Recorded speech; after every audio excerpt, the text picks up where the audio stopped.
மானஸ் பக்கங்கள். Hi friends, இது மாலிகாவின் கேளுங்க கதை கேளுங்க. மானஸ் எழுதிய வானவில் நெஞ்சங்கள், அத்தியாயம் 90. இன்னும் ஒரே ஒரு விஷயம் மட்டும் நான் ஆசைப்பட்ட மாதிரியே நடந்துடுச்சுன்னா ரொம்ப சந்தோஷப்படுவேன் என்றான் நந்து. என்ன விஷயம் என்று கேட்டாள் நித்யா. எனக்கும் பிரியாவுக்கும் பிறக்க போகிற குழந்தைய அண்ணனுக்கும் அன்னிக்கும் தத்து கொடுக்கணும். திகைத்தாள் அவள். என்ன பேசுறீங்க குழந்தனாரே, இது சரியா வருமா? பிரியா என்ன சொல்லுவா? நான் கல்யாணம் ஆன அன்னைக்கே அவகிட்ட இதை பற்றி பேசிட்டேன். உனக்கு விருப்பம் இருந்தால் மட்டும்தான், இல்லைன்னா உன்னை கட்டாயப்படுத்த மாட்டேன் அப்படின்னு சொல்லிட்டேன். ஆனால் அவள் சரின்னு சொல்லிட்டா. இப்போ அவள் ப்ரெக்னென்ட் ஆனதுக்கப்புறம் மறுபடியும் கேட்டேன். அவளும் விருப்பத்தோடு தான் இருக்கா. அது மட்டும் இல்லாமல் அன்னைக்கு இப்படி ஆனதும் நேற்று இன்னும் தெளிவாக முடிவு பண்ணிட்டா. எங்கள் 2 பேர் பக்கமும் எந்த பிரச்சனையும் இல்லை. அண்ணனும் அண்ணியும் சரின்னு சொன்னால் உடனே தத்து கொடுக்க ஏற்பாடு பண்ணிடுவேன்.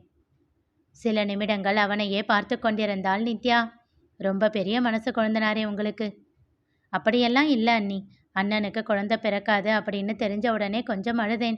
அதுக்கப்புறம் விவரம் தெரிஞ்ச நாளில் இருந்து அவருக்கு ஏதாச்சும் பண்ணணும்னு யோசிச்சுக்கிட்டே இருப்பேன். அதுக்கப்புறம்தான் இந்த முடிவை எடுத்தேன். அன்னைக்கு அண்ணன் மாமா கிட்ட சொன்னார், ஒரு வேளை சத்யா அன்னைக்கு இப்படி ஒரு குறை இல்லாமல் இருந்திருந்தா அண்ணன் என்னைக்கும் கல்யாணமே பண்ணியிருந்திருக்க மாட்டார். எங்கள் 4 பேருக்காக அப்படியே தான் இருந்திருப்பார். அதனால் அந்த விஷயத்துலேயும் சத்யா அண்ணி எங்களுக்கு உதவி தான் பண்ணியிருக்காங்க. புரியுது குழந்தனாரே. சிறிது நேரம் இருவரும் பேசிக்கொண்டிருந்த பின் நந்துவும் கிளம்பிவிட்டான். முரளி காலை உணவை வாங்கி கொண்டு வந்தான். நித்யாவிடம் ஒன்று நீட்டியவன் சத்யாவிடமும் ஒன்றை நீட்டினான். என்ன இது என்றாள் நித்யா. ஏம்மா, பொங்கல் தானே வாங்கிட்டு வந்திருக்கேன், சாப்பிட மாட்டியா?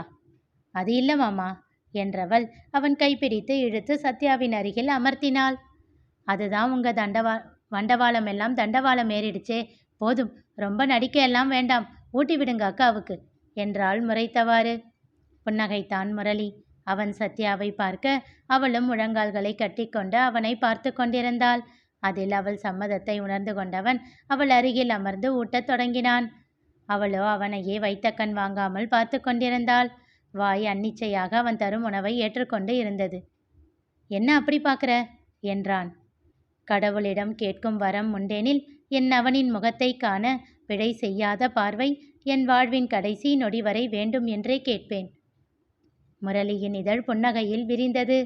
அடடா, கவிதை கவிதை என்றாள் நித்யா. உங்களுக்கு கவிதையெல்லாம் எழுத வரும்னு எனக்கு தெரியவே தெரியாதே. எனக்கு கவிதை எழுத எல்லாம் தெரியாது, மற்றவங்களோட கவிதையை காப்பி அடிக்க தெரியும். அப்போதும் முரளியின் மேலிருந்து பார்வையை அகற்றாமல் நித்யாவிடம் கூறினாள் சத்யா. அப்படி போடு, அதுதான விஷயம். அப்போ இது மாமா எழுதின கவிதையா? நித்யா குறும்பாக கேட்டாள். முரளி சொல்ல வேண்டாம் என்பதை போல் சத்யாவிடம் தலையசைக்க அவளோ ஆமாம் என்றாள். நடத்துங்க நடத்துங்க. இது மட்டும்தானா, இல்லை வேற ஏதாச்சும் இருக்கா? இந்த மாதிரி ஒரு டைரி ஃபுல்லாக எழுதி வச்சிருக்கார் எனக்காக. சூப்பர் மாமா. அக்கா, எனக்கு காட்டுறீங்களா? முடியாது என்பதை போல் தலையசைத்தவள், அது எனக்காக மட்டும்தான். சொல்லும்போதே அவள் கண்களில் அவ்வளவு காதல் பொங்கி வழிந்தது. இருவரையும் சந்தோஷமாக பார்த்தாள் நித்யா. ஆபரேஷனிற்கு நேரம் சொல்லிவிட்டார்கள். முரளியின் தோளில் சாய்ந்து அவன் கையை இறுக்கமாக பற்றி கொண்டாள் சத்யா. ஒன்றுமில்லம்மா, பயப்படாத. ரொம்ப வலிக்கும் இல்லை? ஒரு வாரம் 10 நாள் தான், அப்புறம் சரியாகிடும். அது வரைக்கும் கொஞ்சம் வலியை பொறுத்துக்கோ. ஆனால் மாதம் இனி வலியில் அவசப்பட வேண்டாம் இல்லை? என்றவள் கண்களை இறுக மூடிக்கொண்டாள். சத்யா, தைரியமாக இரு. இந்த ஒரு தடவை தானே, வலியை தாண்டி வந்துடு, சரியா? அவள் கையை அழுத்தமாக பிடித்து கொண்டவன், எனக்கு நீ வேணும் சத்யா என்றான் மெல்லிய குரலில். பெருமூச்சு ஒன்றை விடுத்தாள் சத்யா.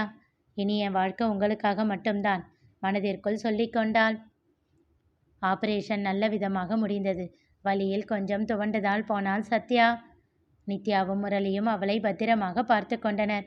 சத்யாவை வீட்டிற்கு அழைத்துச் செல்லும் வரை பள்ளிக்கு விடுமுறை எடுத்திருந்தாள் நித்யா. அவ்வப்போது ஒவ்வொருவராக வந்து பார்த்துவிட்டு சென்றனர். ஆதியும் அஸ்வியும் கூட அடம் பிடித்து வந்து பார்த்தனர். பெரியம்மா, ரொம்ப வலிக்குதா? சுருங்கிய முகத்தோடு அஸ்விதா கேட்க, இல்லை என்று சொல்லி புன்னகைத்தாள் சத்யா. இருவரும் அவளின் கன்னத்தில் முத்தமிட்டு, சீக்கிரம் சரியா போயிடும் என்று சொல்லி சமாதானம் செய்தனர். கிரி பார்க்க வந்தபோது சத்யாவின் அருகில் அமர்ந்து அவள் கையை எடுத்து தன் கன்னத்தில் வைத்து அழுத்தி கொண்டான். அண்ணி, உண்மையிலேயே எனக்கு வருத்தமெல்லாம் இல்லை, கொஞ்சம் சந்தோஷம்தான் என்றவனை திகைத்து பார்த்தாள் நித்யா. என்னடா சொல்ற? ஆமா, அண்ணன் அன்னிக்குன்னு குழந்தை வந்திருந்தா அப்புறம் நான் 2வது பட்சம் ஆயிடுவோம் இல்ல. இப்போ எப்பவுமே நான் தான் ஸ்பெஷல். ஆமா தானே அண்ணி? என்றவனை தலையில் செல்லமாக கொட்டினாள் நித்யா. ஆளப் பாரு என்றாள். அண்ணி, இப்பவும் சொல்றேன். நித்யா அண்ணி என்னோட அண்ணி. நீங்க என்னோட அம்மா என்றவன் அவள் கன்னம் கிள்ளி முத்தம் வைத்தான்.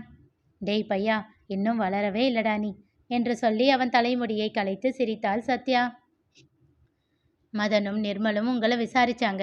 இன்னும் 10 டேஸில் அவங்களுக்கு லீவ் இருக்காம். அப்போ உங்களை வந்து பார்க்குறேன்னு சொன்னாங்க. அதெல்லாம் எதுக்குடா? இதுக்காக எல்லாம் வர வேண்டாம். நானும் அதுதான் சொன்னேன். ஆனால் போன தடவை அவங்க வந்தப்போ நீங்கள் கவனித்த கவனிப்பில் உங்ககிட்ட மயங்கிட்டாங்க. அவங்க எங்களுக்கும் அண்ணிதான். எங்கள் அண்ணியை பார்க்க நாங்கள் வரக்கூடாதா அப்படின்னு கேட்குறாங்க என்று சொல்லி சிரித்தான்.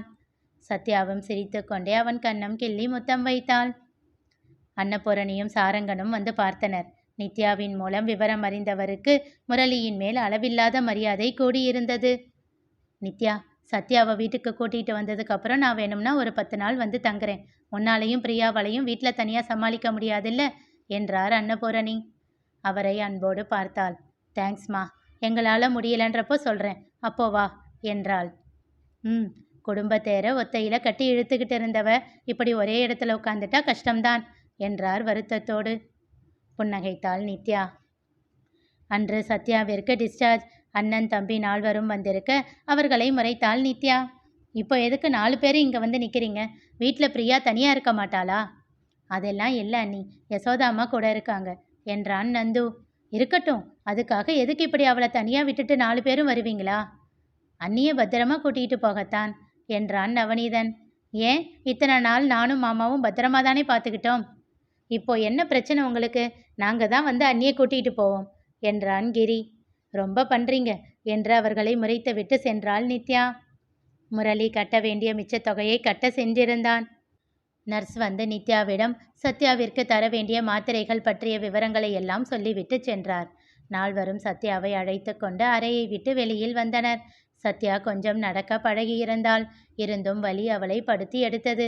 அவளின் இரு பக்கமும் நவநீதனும் கிரியும் பிடித்து கொண்டு மெல்ல நடக்க வைத்து அழைத்து சென்றனர். அண்ணி, வேணும்னா நாங்கள் அப்படியே தூக்கிட்டு போகட்டுமா என்றான் நவநீதன். டேய், பேசாம இரு, டாக்டர் நடக்க சொல்லியிருக்காங்க, மெதுவா பழகட்டும் என்றாள் நித்யா. பார்த்து அண்ணி, மெதுவா, பத்திரம் என்ற ஆளுக்கு ஒன்று சொல்ல, அவங்களை இப்போ நடக்க விட போறீங்களா இல்லையா என்று உரைத்துவிட்டு தலையில் அடித்து கொண்டாள் நித்யா. நான் போகிறேன், நீங்கள் இன்னைக்குள்ளே எப்படியாச்சும் அக்காவை கூட்டிகிட்டு வந்துடுவீங்க தானே என்றவள். அவங்களே நடக்கிறேன்னு சொன்னாலும் இவங்க விடமாட்டாங்க போல என்று புலம்பியவாறு சென்று விட்டாள். ஒரு கட்டத்தில் சத்யாவிற்கே பொறுமை போய்விட்டது. படுத்தாதீங்கடா என்று விட்டாள். அப்போது எதிரில் லிங்கேஸ்வரனும் ஜெயந்தியும் வந்தனர். சத்யாவையும் அவர்களையும் பார்த்துவிட்டு ஜெயந்தி கேட்டார், என்ன ஆச்சு அவளுக்கு? எனக்கு என்ன தெரியும் என்று சொல்லிவிட்டு முகத்தை திருப்பிக் கொண்டு பேசாம வா என்று ஜெயந்தியின் கையை பிடித்து இழுத்து சென்று விட்டார் லிங்கேஸ்வரன். ஜெயந்தி அவர்கள் செய்யும் கூத்தை பார்த்தவாறே கணவரின் பின்னால் சென்று விட்டார். மருத்துவரை காண காத்திருக்கையில் வர்ஷினியை அழைத்தார். யாருக்கு ஃபோன் போடுற? வர்ஷினிக்கு. எதுக்கு? முரளி பொண்டாட்டிக்கு என்னன்னு கேட்கத்தான். அவளுக்கு எப்படி தெரியும்? அவதான் முரளிக்கிட்ட பேசிக்கிட்டு இருக்காளே. எதுக்கு என்றார் கோபமாக. இது என்னங்க இப்படி கேட்குறீங்க? நீங்கள் தானே அவள் எங்கே வேணும்னாலும் போகட்டும், யார்கிட்ட வேணும்னாலும் பேசட்டும் அப்படின்னு பர்மிஷன் கொடுத்தீங்க. இப்போ எதுக்கு இவ்வளவு கோபப்படுறீங்க? அவரோ இன்னும் முகத்தில் கோபத்தோடு வேறு பக்கம் திரும்பிக் கொள்ள அழைப்பை துண்டித்து விட்டு ஜெயந்தி தன் கணவரை தன் பக்கம் திருப்பி கேட்டார். என்னங்க, நம்ம பாப்பாவை சந்தேகப்படுறீங்களா? மறுபடியும் அந்த பையன் பின்னாடி போயிடுவான்னு நினைக்கிறீங்களா? செச்ச, என்ன பேசுற நீ என்று சொல்லி அவசரமாக மறுத்தார். அப்புறம் என்ன, அந்த முரளிக்கிட்ட தானே பேசுகிறா. அன்னைக்கு அவன் பேசிட்டு போனதுக்கு அப்புறம்தான் மனசு கொஞ்சம் தெளிவாச்சு. அதனால அவர்கிட்ட பேசுகிறேம்மா அப்படின்னு சொன்னான். நானும் சரின்னு ஒத்துக்கிட்டேன். இப்போ எதுக்கு நீங்கள் கோபப்படுறீங்க என்றவரை அழுத்தமாக பார்த்தார் லிங்கேஸ்வரன். உங்களுக்கெல்லாம் புரியல ஜெயந்தி. நவநீதனை விட ரொம்ப ஆபத்தானவன் அந்த முரளி. கண்டிப்பாக என் பொண்ணை அவன் தம்பிக்கு கல்யாணம் பண்ணி வைக்காம விடமாட்டான். அவர் கூறியதும் திகைத்தார் ஜெயந்தி. இனி நிகழப்போவது என்ன தெரிந்து கொள்ள தொடர்ந்து கேளுங்க. கதை கேளுங்க. மீண்டும் சந்திப்போம்.